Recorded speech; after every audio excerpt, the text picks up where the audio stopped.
Hello friends, welcome to twinkles kitchen. இன்றைக்கி ஒரு simple and easy நண்டு ஃப்ரை எப்படி பண்ணுறதுன்றதை நான் உங்களுக்கு காமிக்க போகிறேன். ரொம்ப டேஸ்ட்டாக இருக்கும். வாங்க எப்படி செய்யலான்னு பார்க்கலாம். அதுக்கு தேவையான இன்க்ரீடியன்ட்ஸ் எடுத்து வச்சுருக்கேன். ஒரு 1/2 kg நண்டு வாங்கி நல்லா க்ளீன் பண்ணிவிட்டு கொஞ்சம் மஞ்சள் தூள் உப்பு போட்டு அலசிட்டு கொஞ்சம் கல் உப்பு போட்டு எடுத்து வச்சுருக்கேன்.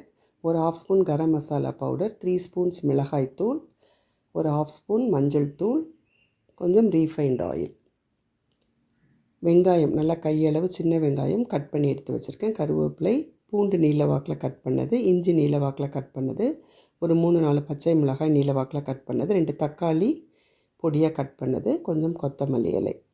இன்க்ரீடியன்ட்ஸ் எல்லாம் ரெடி ஆகிடுச்சுன்னா ஸ்டவ் ஆன் பண்ணிவிட்டு ஒரு பேனை வச்சுக்கலாம். பேன் நல்லா சூடாகட்டும். பேன் நல்லா சூடான உடனே ஆயில் ஊற்றிக்கலாம்.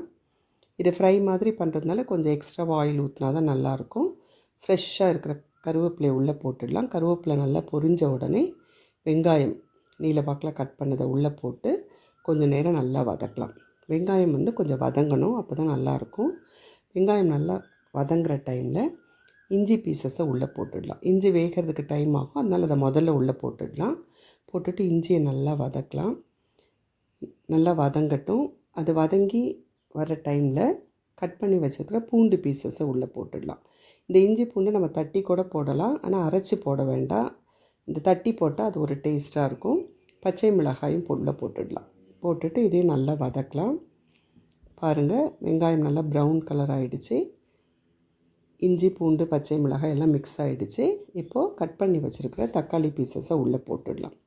உள்ளே போட்டுட்டு அதையும் நல்லா வதக்கலாம்.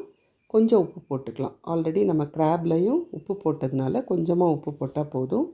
போட்டுட்டு ஸ்டவ்வை மீடியம் ஃப்ளேமில் வச்சுட்டு நல்லா வதக்கிட்டே இருக்கலாம். தக்காளி வெங்காயம் நல்லா மேஷ் ஆகட்டும். அது வரைக்கும் நல்லா பொறுமையாக இதை வதக்கிட்டே இருங்க. ஓரளவு நல்லா வதங்கின உடனே எடுத்து வச்சுருக்கிற கரம் மசாலா பவுடர், மிளகாய்த்தூள், மஞ்சள் தூள் அதையும் உள்ளே போட்டுட்டு திருப்பி எல்லாத்தையும் நல்லா மிக்ஸ் பண்ணலாம்.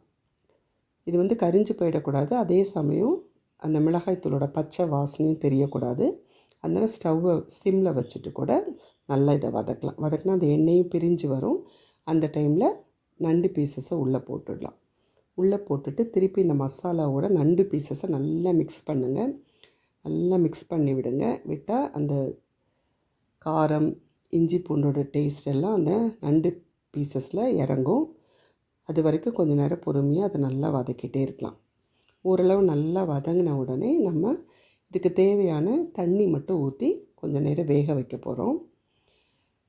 தண்ணி கொஞ்சமாக ஊற்றிக்கிட்டால் போதும். இது ஃப்ரைன்றதுனால நான் சின்ன டம்ளருக்கு 1 டம்ளர், திருப்பி ஒரு 1/2 டம்ளர் ஊற்ற போகிறேன்.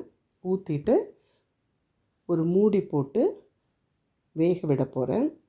அதுக்கு முன்னாடி உப்பு மட்டும் சரியாக இருக்கான்னு டேஸ்ட் பண்ணிக்கலாம். நண்டுக்கு மட்டும் நிறைய உப்பு போட்டுறக்கூடாது, அது உப்பு ரொம்ப பிடிக்காது. அதனால் கொஞ்சமாக உப்பு போட்டால் போதும். பாருங்கள், எல்லாத்தையும் நல்லா மிக்ஸ் பண்ணி விட்டுட்டு மூடி போட்டு நல்லா வேக விட்டுடலாம். மூடி போட்டாச்சு. கொஞ்சம் நேரம் நல்லா வேகட்டும். பாருங்கள், இப்போ கொஞ்சம் நேரம் வெந்துடுச்சு. இப்போ ஓப்பன் பண்ணி பார்க்கலாம். நண்டு ஃப்ரை நல்லா ரெடி ஆகிட்டுருக்கு. ஆயிலெல்லாம் மேலே பிரிஞ்சு வருது. கலரும் நல்லா ப்ரௌன் கலர் ஆகிடுச்சு. இப்போது கொத்தமல்லி இலைகளை உள்ளே தூவிடலாம்.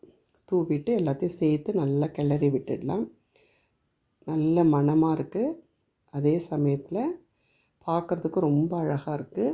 இந்த ப்ரௌனிஷ் கலர் வந்தாலே நம்ம தொட்டு சாப்பிடும்போது ரொம்ப நல்லாயிருக்கும். சூடாக சாதம் வச்சு இந்த நண்டு தொக்கை போட்டு பெரட்டி சாப்பிட்டோம்னா ரொம்ப டேஸ்ட்டாக இருக்கும். அல்லது ஒரு சாம்பார் வச்சு இதை சைட் டிஷ்ஷாக யூஸ் பண்ணிக்கலாம்.